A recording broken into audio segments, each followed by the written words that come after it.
Hi hello friends, ಎಲ್ಲರೂ ಹೇಗಿದ್ದೀರಾ? ಚೆನ್ನಾಗಿದ್ದೀರಾ ಅಂದ್ಕೊತಿದ್ದೀನಿ. ಹಾಗಾದರೆ ನಾನು ನೋಡ್ರಿ ಇವತ್ತು ನಿಮ್ಮ ಜೊತೆ ಶೇರ್ ಮಾಡ್ತಾ ಇದ್ದೀನಿ ಸೂಪರ್ ಟೇಸ್ಟಿಯಾದಂಥ ಟೊಮ್ಯಾಟೊ ರಸಮನ್ನು.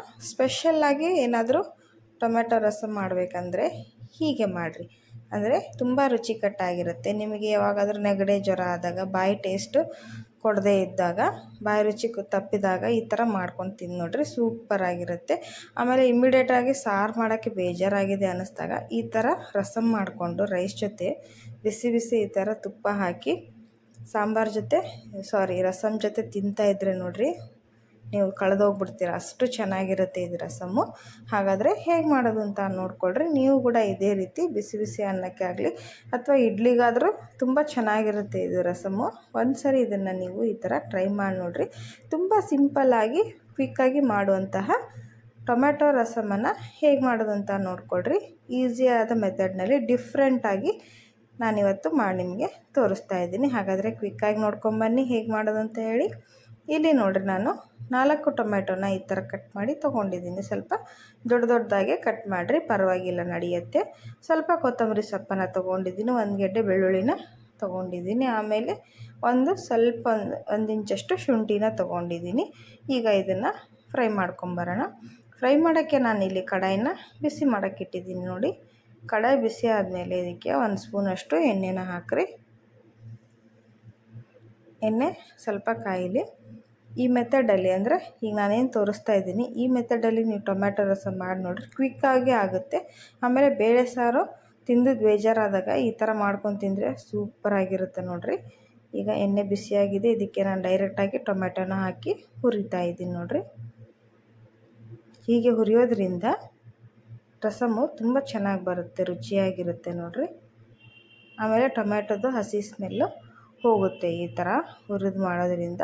ಇದಕ್ಕೆ ನಾನು ತೊಗೊಂಡಂಥ 1 ಇಂಚಷ್ಟು ಶುಂಠಿನ ಹಾಕ್ತಾಯಿದ್ದೀನಿ. ಆಮೇಲೆ ಬೆಳ್ಳುಳ್ಳಿನ ಹಾಕ್ತಾಯಿದ್ದೀನಿ. ಹಾಕಿ ಇದನ್ನು 1-2 ನಿಮಿಷ ಚೆನ್ನಾಗಿ ಈ ಥರ ಫ್ರೈ ಮಾಡಿಕೊಡ್ರಿ. ಈಗ ಇದು ಸರಿಯಾಗಿ ಫ್ರೈ ಆಗಲಿ. ನಾನು ಯಾವ ರೀತಿ ಫ್ರೈ ಮಾಡಬೇಕು ಅಂತ ತೋರಿಸ್ತೀನಿ. ಈಗ ರುಚಿಗೆ ತಕ್ಕಷ್ಟು ಉಪ್ಪನ್ನು ಹಾಕಿರಿ. ಉಪ್ಪು ಹಾಕಿಂದ ಟೊಮ್ಯಾಟೊ ಬೇಗ ಮೆತ್ತಗಾಗುತ್ತೆ ನೋಡಿರಿ. ಈಗ ಇದು 1 ನಿಮಿಷ ಚೆನ್ನಾಗಿ ಫ್ರೈ ಆಗಲಿ. ಈಗ ಇದಕ್ಕೆ 1 ಸ್ಪೂನಷ್ಟು ಜೀರಿಗೆನ ಹಾಕ್ತಾಯಿದ್ದೀನಿ. ಈ ಜೀರಿಗೆ ಕೂಡ ಅಷ್ಟೇ ನೋಡಿರಿ, ಒಳ್ಳೆ ಟೇಸ್ಟ್ ಕೊಡುತ್ತೆ ರಸಮ್ಗೆ. ಆಮೇಲೆ ಡೈಜೆಷನ್ನಿಗೂ ಒಳ್ಳೆಯದು, ಬಾಯಿಗೆ ಒಳ್ಳೆ ರುಚಿ ಕೊಡುತ್ತೆ ಇದು. ಈಗ ನೋಡಿ ಫ್ರೈ ಆಗ್ತಾಯಿದೆ. ಇದಕ್ಕೆ 1/2 ಸ್ಪೂನಷ್ಟು ಅರಿಶಿನ ಪುಡಿ ಹಾಕಿ ಇದನ್ನು ಚೆನ್ನಾಗಿ ಮಿಕ್ಸ್ ಮಾಡಿರಿ. ಆಮೇಲೆ ನಿಮಗೆ ಖಾರಕ್ಕೆ ಎಷ್ಟು ಬೇಕೋ ಅಷ್ಟು ಖಾರದ ಪುಡಿ ಹಾಕಿರಿ. ನಾನಿಲ್ಲಿ 1.5 ಸ್ಪೂನಷ್ಟು ಖಾರದ ಪುಡಿನ ಹಾಕ್ತಾಯಿದ್ದೀನಿ. ಹಾಕಿ ಇದನ್ನು ಚೆನ್ನಾಗಿ ಮಿಕ್ಸ್ ಮಾಡಿಕೊಡ್ರಿ. ಅಂದರೆ ನಾವು ಹಾಕಿದಂಥ ಎಲ್ಲ ಉಪ್ಪು, ಖಾರ, ಅರಿಶಿನ ಪುಡಿ ಎಲ್ಲದನ್ನು ಚೆನ್ನಾಗಿ ಇದನ್ನು ಮಿಕ್ಸ್ ಮಾಡಿ, ಈಗ ಲೋ ಫ್ಲೇಮ್ ಇಟ್ಟು ಇದನ್ನು ಸ್ವಲ್ಪ ಫ್ರೈ ಮಾಡಿಕೊಡ್ರಿ. ಹೀಗೇ ನಾವು ಖಾರ ಹಾಕಿದ್ರೋದ್ರಿಂದ ಹೈ ಫ್ಲೇಮ್ ಇಟ್ಟರೆ ಹೊತ್ತೋಗೋ ಚಾನ್ಸ್ ಇರುತ್ತೆ. ನೋಡಿರಿ ಟೊಮ್ಯಾಟೊ ಹೇಗೆ ಬೆಂದಿದೆ ಅಂದರೆ ಅದರ ಮೇಲೆ ಇರೋ ಸಿಪ್ಪೆ ಈ ಥರ ಸಪ್ರೇಟ್ ಆಗಬೇಕು, ಅಷ್ಟು ಫ್ರೈ ಮಾಡಿದ್ರೆ ಸಾಕು ನೋಡಿರಿ. ಈಗ ಇದ್ರ ಜೊತೆ ಸ್ವಲ್ಪ ಕೊತ್ತಂಬರಿ ಸೊಪ್ಪನ್ನು ಹಾಕ್ತಾಯಿದ್ದೀನಿ ನಾನು. ಇದನ್ನು ಅದ್ರ ಜೊತೆ ಸೇರಿಸಿ ಫ್ರೈ ಮಾಡಿರಿ. ಏನು ಜಾಸ್ತಿ ಫ್ರೈ ಮಾಡಬೇಕು ಅಂತ ಏನಿಲ್ಲ. ಈಗ ನಾನು ತೋರಿಸಿದ್ನಲ್ಲ ಟೊಮ್ಯಾಟೊ, ಹಾಗೆ ಅದ್ರ ಮೇಲೆ ಸಿಪ್ಪೆ ತೆಗೆಯೋಷ್ಟು ಫ್ರೈ ಆದರೆ ಸಾಕು. ಅದನ್ನು ಇವಾಗ ತಣ್ಣಗಾಗೋಕ್ಕೆ ಪ್ಲೇಟಲ್ಲಿ ಹಾಕಿಟ್ಟಿದ್ದೀನಿ ನಾನು. ಸ್ವಲ್ಪ ಕೂಲ್ ಆದಮೇಲೆ ಇದನ್ನು ನಾವೀಗ ಗ್ರೈಂಡ್ ಮಾಡ್ಕೊಂಬರೋಣ. ಬಿಸಿಯಾಗಿ ನಾವು ಜಾರಿಗೆ ಹಾಕಬಾರ್ದು ಯಾವತ್ತೂ.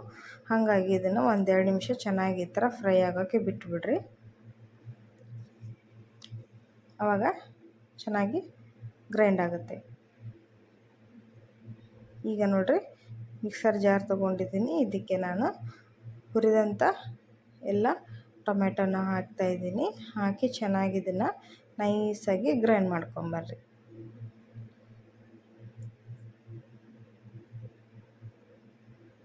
ಸ್ವಲ್ಪ ನೀರು ಹಾಕಿಬಿಟ್ಟು ಗ್ರೈಂಡ್ ಮಾಡಿ ತೊಗೊಂಬರ್ರಿ. ನೋಡಿ ಇಲ್ಲಿ ಯಾವ ಥರ ಗ್ರೈಂಡ್ ಆಗಬೇಕು ಅಂತ ತೋರಿಸ್ತಾ ಇದ್ದೀನಿ ನಾನು.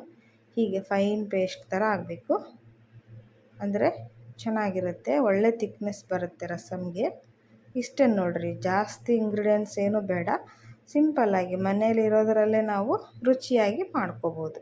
ಈಗ ಇದಕ್ಕೆ ಒಗ್ಗರಣೆ ಹಾಕೋದಕ್ಕೆ ನಾನು ಅದೇ ಕಡಾಯಿನ ಬಿಸಿ ಮಾಡೋಕ್ಕೆ ಇಟ್ಟಿದ್ದೀನಿ. ಅಂದರೆ ರಸಮ್ ಮಾಡೋದಕ್ಕೆ ಇದಕ್ಕೆ 1-2 ಸ್ಪೂನಷ್ಟು ಎಣ್ಣೆ ಹಾಕಿ ಮತ್ತು ಎಣ್ಣೆ ಚೆನ್ನಾಗಿ ಬಿಸಿ ಮಾಡಿರಿ. ಒಗ್ಗರಣೆಗೆ ನಾನಿಲ್ಲಿ 1 ಸ್ಪೂನಷ್ಟು ಸಾಸಿವೆನ ಹಾಕ್ತಾಯಿದ್ದೀನಿ. ಎಣ್ಣೆ ಚೆನ್ನಾಗಿ ಬಿಸಿ ಆಗಲಿ, ಆಮೇಲೆ ಒಗ್ಗರಣೆ ಹಾಕಿರಿ. ಆವಾಗ ಒಗ್ಗರಣೆ ಘಮ ತುಂಬ ಚೆನ್ನಾಗಿ ಬರುತ್ತೆ ನೋಡಿರಿ. ನಾವು ರಸಮ್ ಮಾಡಿಂದ ಒಗ್ಗರಣೆ ಹಾಕೋದು ತುಂಬ ಅದು ಘಮ ಚೆನ್ನಾಗಿ ಬರುತ್ತೆ ಮೇಲೆಯಿಂದ. ಈಗ ಇದಕ್ಕೆ 1 ಸ್ಪೂನಷ್ಟು ಸಾಸಿವೆ, 1 ಸ್ಪೂನಷ್ಟು ಜೀರಿಗೆನ ಹಾಕಿದ್ದೀನಿ. 2 ಚಿಟ್ಪಟ ಅಂತ ಸಿಡಿಲಿ. ಇವಾಗ 1 ಒಣಮೆಣಸಿನ್ಕಾಯಿನ ಹಾಕ್ತಾಯಿದ್ದೀನಿ. ಇದಕ್ಕೆ ಸ್ವಲ್ಪ ಕರಿಬೇವು ಸೊಪ್ಪನ್ನು ಹಾಕಿ ಒಗ್ಗರಣೆನ ರೆಡಿ ಮಾಡಿಕೊಡ್ರಿ. ಈಗ ನೋಡಿರಿ, ಒಗ್ಗರಣೆ ರೆಡಿ ಆಯಿತು. ಜಾಸ್ತಿ ಹೊತ್ಸೋಕೆ ಹೋಗ್ಬೇಡ್ರಿ, ಲೋ ಫ್ಲೇಮ್ ಇಟ್ಕೊಂಡು ಒಗ್ಗರಣೆ ಹಾಕಿ. ಈಗ ನಾವು ಗ್ರೈಂಡ್ ಮಾಡಿ ತೊಗೊಂಬಂದಂಥ ಟೊಮ್ಯಾಟೊನ ಇದಕ್ಕೆ ಪ್ಯೂರಿನ ಹಾಕ್ತಾಯಿದ್ದೀನಿ ನೋಡಿರಿ. ಇದು ಕೂಡ ಅಷ್ಟೇ, ಜಾಸ್ತಿ ಹೊತ್ತು ಫ್ರೈ ಮಾಡಬೇಕು ಅಂತ ಅವಶ್ಯಕತೆ ಇಲ್ಲ. ಯಾಕಂದರೆ ನಾವು ಟೊಮ್ಯಾಟೊನ ಹುರಿದಿರ್ತೀವಿ ಫಸ್ಟಿಗೆ, ಅದೇನು ಹಸಿ ವಾಸನೆ ಇರೋದಿಲ್ಲ. ನೋಡಿರಿ ಎಷ್ಟು ಚೆನ್ನಾಗಿ ಕಾಣಿಸ್ತಾ ಇದೆ ಅಲ್ವಾ, ಕಲರ್ಫುಲ್ಲಾಗಿ. ಅಷ್ಟೇ ಟೇಸ್ಟಿಯಾಗಿರುತ್ತೆ. 1 ನಿಮಿಷ ಚೆನ್ನಾಗಿ ಇದನ್ನು ಮಿಕ್ಸ್ ಮಾಡಿಕೊಡ್ರಿ. ಇವಾಗ ನಿಮಗೆ ಇಷ್ಟೇ ಬೇಕು ಅಂದರೆ ಹೀಗೇ ನೀವು ಚಟ್ನಿ ಥರ ತಿನ್ಬೋದು. ಇಲ್ಲ ನಮಗೆ ರಸಮ್ ಬೇಕು ಅಂದರೆ ಇದಕ್ಕೆ ನೀರನ್ನು ಆ್ಯಡ್ ಮಾಡ್ಕೋಬೋದು ನೋಡಿರಿ. ನಿಮಗೆ ಎಷ್ಟು ಕ್ವಾಂಟಿಟಿಯಲ್ಲಿ ನೀರು ಬೇಕೋ ಅಷ್ಟು ಕ್ವಾಂಟಿಟಿಲಿ ನೀರು ಹಾಕ್ಕೋಬೋದು. ತಿಕ್ನೆಸ್ ಬೇಕಂದ್ರೆ ಸ್ವಲ್ಪ ಗಟ್ಟಿಯಾಗಿ ಇಷ್ಟೇ ತಿನ್ನಿರಿ. ಇಲ್ಲ ಸ್ವಲ್ಪ ರಸಮ್ ಜಾಸ್ತಿ ನೀರು ಥರ ಇರಬೇಕು ಅಂದರೆ ಇನ್ನೊಂದು ಗ್ಲಾಸ್ ನೀರು ಹಾಕಿ ಇದನ್ನು ಚೆನ್ನಾಗಿ ಕುದಿಸ್ಕೊಳ್ರಿ. ಇವಾಗಲೇ ಉಪ್ಪು ಖಾರ ಏನಾದರೂ ಬೇಕಂದರೆ ಮೇಲ್ಗಡೆಯಿಂದ ನೀವು ಆ್ಯಡ್ ಮಾಡ್ಕೋಬೋದು. ನೋಡಿರಿ, ಇಲ್ಲಿ ನಾನು 1 ನಿಮಿಷ ಬಿಟ್ಟಿದ್ದೀನಿ, ಬಾಯ್ಲ್ ಆಗ್ತಾಯಿದೆ ರಸಮ್ಮು. 1-2 ನಿಮಿಷ ಕುದಿಸಿದ್ರೆ ಮತ್ತು ಬಿಸಿ ಬಿಸಿಯಾದಂಥ ರಸಮ್ ರೆಡಿ ಆಗುತ್ತೆ ನೋಡಿರಿ. ಇದನ್ನು ಜಾಸ್ತಿ ಕುದಿಸೋ ಅವಶ್ಯಕತೆಯೂ ಇರೋದಿಲ್ಲ ನೋಡಿರಿ.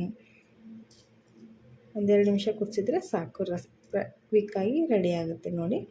ಈ ಥರ ಮಾಡಿಕೊಟ್ರೆ 1 ಪ್ಲೇಟ್ ತಿನ್ನೋರು 2 ಪ್ಲೇಟು ಊಟ ಮಾಡ್ತಾರೆ ನೋಡಿರಿ. ಹೊಟ್ಟೆ ತುಂಬ, ಮಕ್ಳಿಗಂತೂ ತುಂಬ ಇಷ್ಟ ಆಗುತ್ತೆ ಇದು. ಇಡ್ಲಿ ಜೊತೆ ಆಗಿರ್ಬೋದು, ಬಿಸಿ ಅನ್ನಕ್ಕೆ ಎಲ್ಲದಕ್ಕೂ ಕಾಂಬಿನೇಷನ್ ಚೆನ್ನಾಗಿರುತ್ತೆ.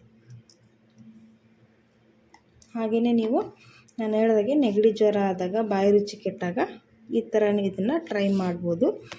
ಖಂಡಿತವಾಗ್ಲೂ ಚೆನ್ನಾಗಿರುತ್ತೆ ನೋಡಿರಿ. ಒಳ್ಳೆ ರುಚಿ ಕೊಡುತ್ತೆ ಬಾಯಿಗೆ. ನಾವು ಹಾಕಿರುವಂಥ ಜೀರಿಗೆ ಆಗಿರ್ಬೋದು, ಆಮೇಲೆ ಬೆಳ್ಳುಳ್ಳಿ, ಕೊತ್ತಂಬರಿ ಸೊಪ್ಪು ಎಲ್ಲದನ್ನು ಗ್ರೈಂಡ್ ಮಾಡಿರೋದ್ರಿಂದ ಅದರ ಘಮ ತುಂಬ ಚೆನ್ನಾಗಿ ಬರುತ್ತೆ ಇದಕ್ಕೆ. ಹಾಗಾದರೆ ನೋಡಿ, ಈ ವಿಡಿಯೋ ಇಷ್ಟ ಅನಿಸಿದ್ರೆ ನಮ್ಮ ಚಾನಲ್ಗೆ ಸಬ್ಸ್ಕ್ರೈಬ್ ಮಾಡಿಕೊಡ್ರಿ. ಬೆಲ್ ಐಕನನ್ನು ಪ್ರೆಸ್ ಮಾಡಿ ವಿಡಿಯೋನ ಲೈಕ್ಸ್ ಆ್ಯಂಡ್ ಶೇರ್ ಮಾಡಿಕೊಡ್ರಿ. ವಿಡಿಯೋ ನೋಡಿದ್ದಕ್ಕೆ ಧನ್ಯವಾದಗಳು.